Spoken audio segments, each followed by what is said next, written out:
Cameraman, roll it. You're crazy. I like you. You're crazy.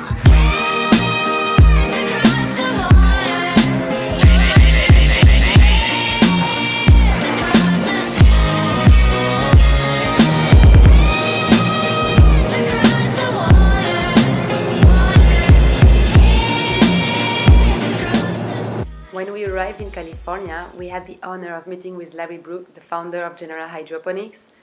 He gave us lots of advice for our hydroponic microfarm, and he let me interview him. 40 years ago, I was working at Lawrence Berkeley Lab in mechanical engineering, and our mission was to develop an understanding of the sciences and of the universe. In that time, the team I worked with built a detector to measure events in high-energy particle physics. And it led to a Nobel Prize in Physics as we shattered atoms and proved the existence of quarks. And that was 40 years ago, and I was a young man then. And in that time, I realized that there were 4 billion people on our little planet. And there would be serious issues with food production into the future. And the way it is with us in science, we're always looking where there are problems because we see those as opportunities and a chance to make a difference. And so I thought, there are very big problems facing the world. There are problems in the use of resources, in food production, and so I chose food production, and I invented the aqua farm, which was my first hydroponic design, and it worked very well. I was pleased. It was a simple design. We still make these today.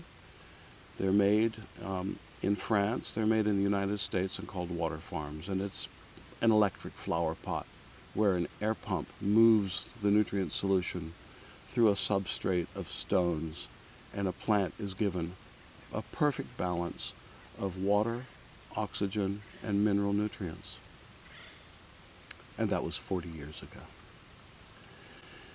And in those many years, those decades that have passed, where I went from being, 24 years old to now 64 years old, I built a company, first alone and then with friends, and we built technologies to feed the world. And now, our planet has gone from 4 billion to more than 7 billion human beings. The great farmland of the earth has been paved over, turned to cities. The water shortage is critical in so many parts of the world. Glaciers are melting in the Himalaya, which provide the water supply for agriculture for India and China, which combined, that region of Asia, is half of this population of the world. And it's a critical problem, and it's a problem that is an opportunity for those who have solutions. So General Hydroponics was born and grew through its childhood, its adolescence, into a young adult, as companies will be, with all the growing pains that go along with that. And where I started alone with a vision, I became the leader of a tribe of well over 100 people in the collective companies General Hydroponics USA, General Hydroponics Europe, and then many more if you take the collateral companies such as General Organics and Terra Aquatica and Vermicrop, which have started to bring the organic question to hydroponics, which is a really interesting area. For a long time I was a purist. I saw hydroponics as being water, mineral nutrients, ultra pure calibrated formulas designed to meet the exact needs of plants. And then we watched the organic fad develop, and I call it a fad because it's a popular movement and its roots are in an effort to be ecological and respectful of nature and to grow crops that are pure and wholesome. But the truth is, it's defined by rules and by people who make rules, and that's not science to me, and I'm interested in science. So I looked at it in a different way, and I said, well, let's just try to reveal the science. And it was a great revelation. It continues to be a great revelation, because one of the first things you have to acknowledge is that plants are not an individual, they are a colony of life. Human beings are not an individual, we are a colony of life. And all life is in fact a colony of life, with microbes living within us and without us, challenging us, making us sick and weak, or populating ourselves and making us strong and healthy, the probiotic movement. So I started to think, well, probiotics for plants, what would that mean? Well, that's what's here in nature. That's how all of this works. That's how this forest can be here and was here long before human beings, will be here long after us if we do something really stupid and screw up as badly as we might. But we'll be optimistic and say, well, we're learning now. And we're learning that the roots of plants are populated with beneficial and non-beneficial organisms. The body of the plants may carry powdery mildew. It's not something on the surface of the leaf. It is within the entire plant. And that is a challenging organism. It's a pathogen. And so this story of hydroponics and this story of cultivation in life is going on. And I see a lot of things that I don't like, such as commercial agriculture using aggressive chemicals and monoculture, literally destroying nature. And I see some good things. The organic movement trying to recognize polyculture, growing symbiotic plants together, and enabling us to go back to a more natural system. My experience has it that when new and revolutionary technologies are invented, it takes some time for people to learn how to use them in an appropriate and wholesome way. One of the more crude examples would be nuclear. It's powerful and aggressive. It was developed to make weapons to destroy mass populations. That's a tragic and horrible thing. But decades later, we have nuclear medicine, and we have nuclear chemistry, which will offer the world great benefits if we can control these monsters. So it's not the technology, it's the way it's used which is the issue. And the same goes for farming and agriculture. If you do monoculture with GMO corn and think that's a good thing, well, ask the insects and the microbial organisms that have always been resident in these crops and in these plants, and you will see that we are like a small child with a big hammer, and we don't know what we're doing, and we can be very destructive. Now, a great carpenter with a good hammer can do some wonderful things. And just for the record, as far as GMO goes, and me being a scientist, I will give you the example of golden rice, which was developed as a GMO to put high quantities of beta-carotene, or vitamin A, into rice and prevent the fatality of 700,000 children a year who die from nutrient deficiencies. So, this powerful tool is not always evil. It is dangerous, and it is powerful, and in the hands of foolish people, bad things can happen. And the butterflies will confirm this, who live on milkweed, which is destroyed by products that are challenging in nature. It is possible to use the tools well. It is also very easy to misuse the tools. So the tool is not the evil. The way the tool is used can be evil. So there's 40 years of experience focusing on a global need as I watch forests burn and farmland be paved over and massive numbers of human beings grow upon this tiny planet. And we have more opportunities to do better now and more challenges. In the field of hydroponics, so much of the produce is flavorless. We grow tomatoes that taste like water with poor nutrition. They might be pretty on the store shelf, but they're disappointing in your salad. And that is not a good achievement. But we in General Hydroponics have pioneered top quality produce produce with flavor and nutrition, and we've learned through analyses that if something tastes good, it is more nutritious. There's a direct connection. And if it's flavorless, well, the nutrition can be disappointing. So we now are in the year 2016. Quite remarkable. And we have great opportunities to do better. And we have opportunities to solve global need and to build successful companies and provide employment for people around the world, whether it's within our company or our customers who grow the crops that grow to great chefs, maybe in the home, maybe in a great restaurant, but either way, the food ends up on the plate and we eat it and we live and we try to do better. So that is a snapshot, as I see it, of 40 years of experience.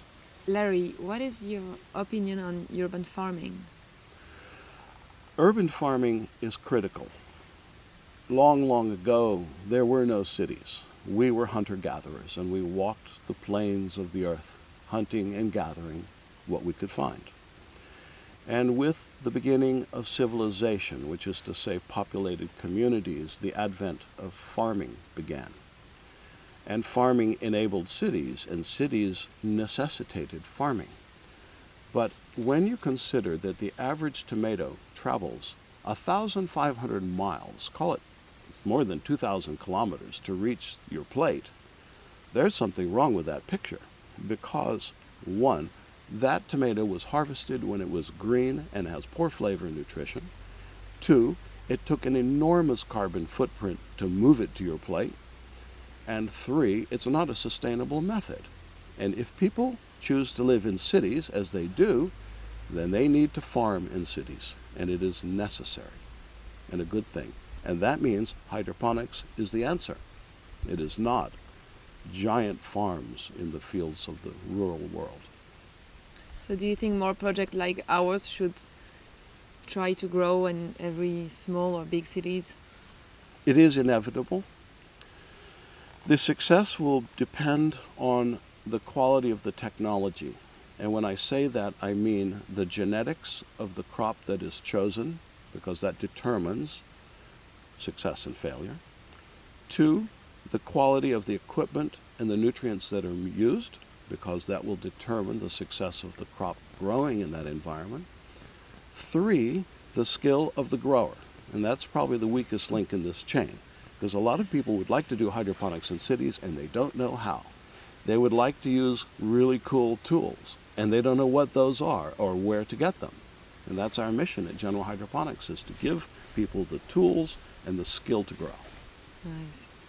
What about when people say that it's not natural that the plants don't go on soil and that the plants actually, many people think that the plants actually eat the soil.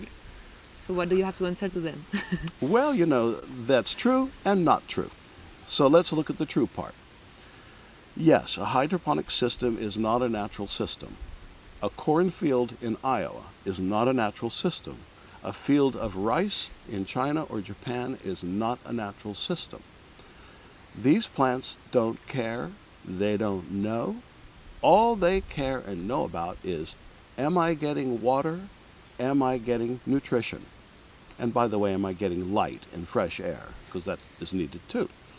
So the hydroponic technology is really just an enhancement to provide a higher level of hydration, of water, and a more controlled amount of nutrition. As my old friend, Dr. Wade Berry at UCLA used to say, you don't push plants, you simply remove barriers to growth. If a plant has no water, that's a barrier. If it has no light, that's a barrier. If it has no airflow, that's a barrier. And if the nutrition is unbalanced or poor, that's a barrier. In hydroponics, we try to solve all of these problems. The hydro itself is the water and the nutrition and the oxygen. So if the plant has everything it needs, then it will be more nutritive than a plant that would go in soil with some deficiencies? Absolutely. Absolutely. Easy to measure, easy to see. That is a universal truth. And in fact, most plants growing in soil do have a nutrient deficiency, do have a challenge finding water, and therefore they grow big root systems using a lot of their growth energy to grow root systems, which they don't have to grow with hydroponics because it's all there. It is. What about the future of bioponics culture? Bioponic culture will merge with hydroponic culture to become the next wave of agriculture. Those aspects of organic or bioponic that are authentic and not just based on somebody's rule, but based upon good science, will inevitably merge. So now we make hydroponic methods, as you know, where we recirculate the water and the nutrients. We do not discard the water or the nutrients. They come back around and around, but we clean it with a biofilter, which is a matrix of life, of bacteria and fungi that are beneficial, that pick up the plant waste, because plants discard their waste in the nutrient solution.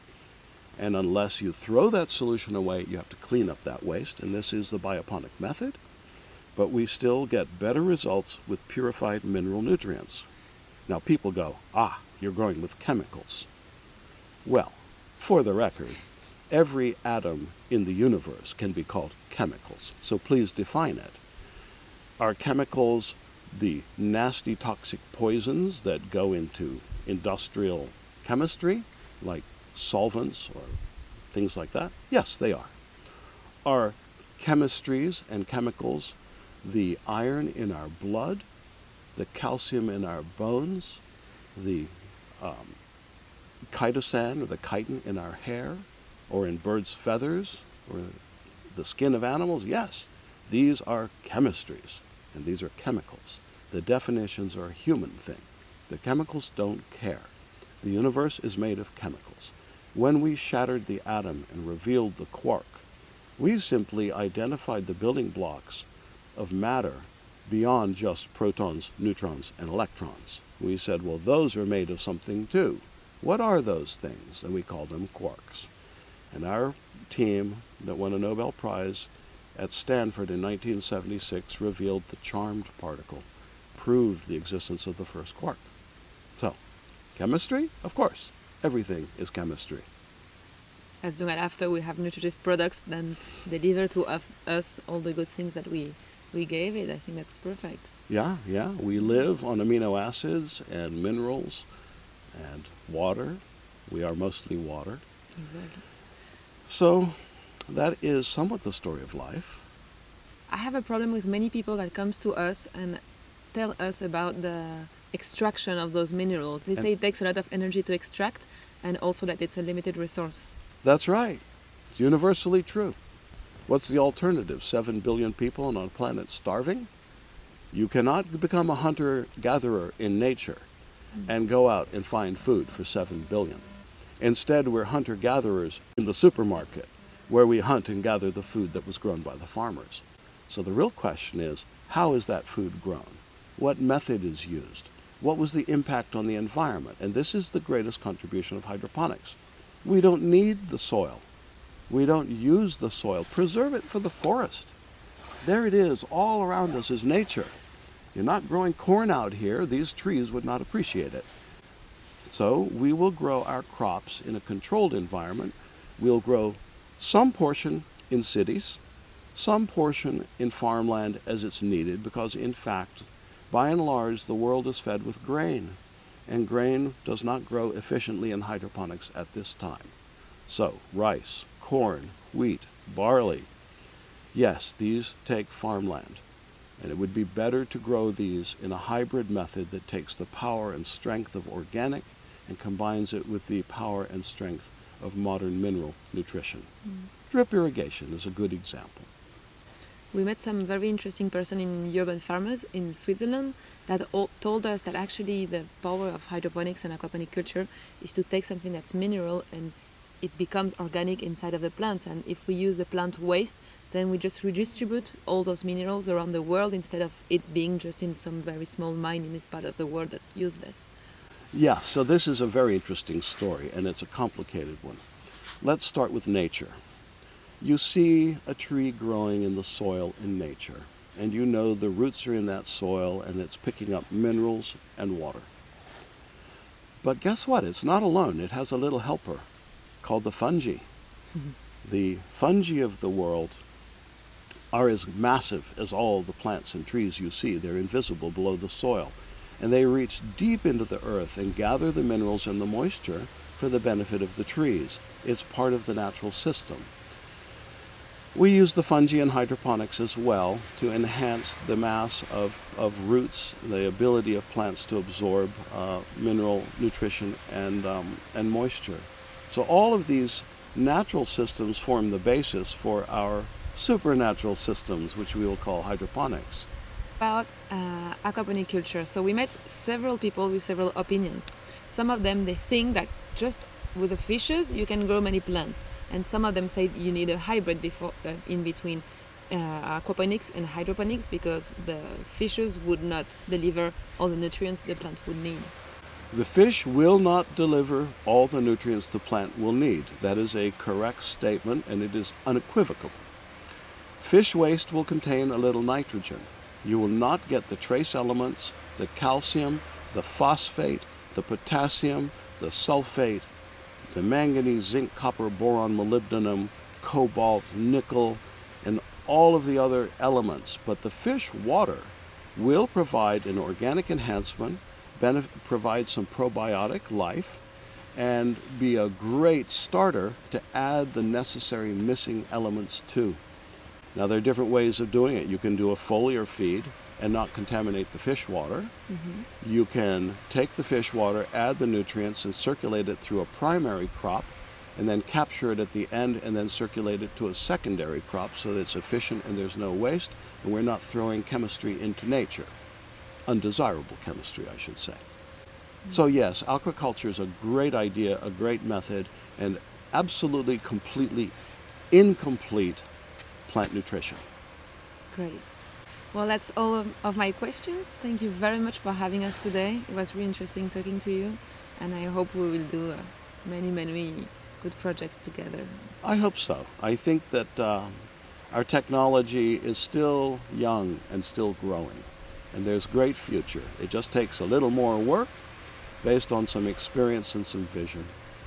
Yeah, but so far your system is the absolute best we can find in France, and the more ecologically responsible as well. Then my goal is fulfilled, and I went from being a young man to an older man, and I'm very pleased with my work and grateful to everyone who contributed, because I didn't do this alone. I'm just the conductor of the band now. Marion, I believe you were the first violin. Ooh, thank you. That's a big responsibility. Well, it's a great achievement, actually. Thank you very much for the Thank interview. You're crazy. I like you. You're crazy.